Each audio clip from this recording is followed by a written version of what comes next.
When we look from Europe at the success of the Asian countries at controlling COVID-19, what do you think the secret is? I think it's preparedness, okay? And it's also culture. It's also civil education. I think in Asia, the culture is, the respect for instructions, respect for the administration, and the commitment, and the need to be involved in times of challenges, all right?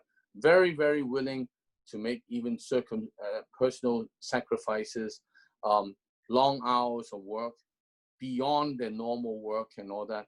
Maybe there is a slight cultural difference in the sense that we've been very trained that this is something, for everybody. When an epidemic happens, we all need to, you have to make personal sacrifices. And I think there's a readiness there. Not saying the Western country, do not have this. They have that, but I think part of the education, maybe a part of our culture, is that we are more committed in the sense that we should be doing this, basically. Preparedness. Tell me a little bit more about preparedness.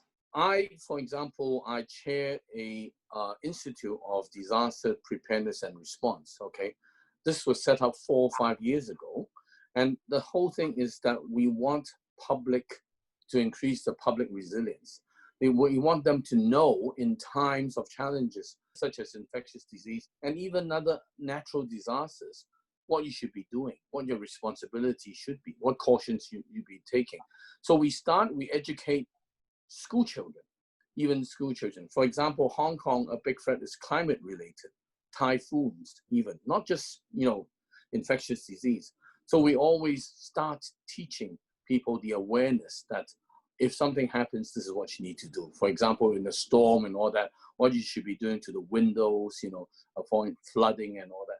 So same thing with infectious disease such as COVID, what you should be doing.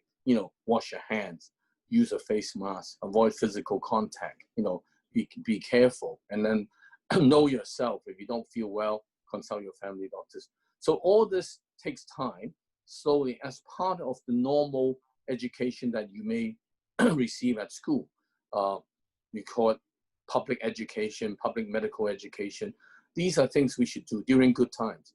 In Hong Kong, I think we're more conscious because the lesson from SARS, 20 years ago, is still in our mind. So most people immediately knows that if something like that happens again, these are the things we need to do, all right? So we are able to apply it, this time during the COVID-19 epidemic.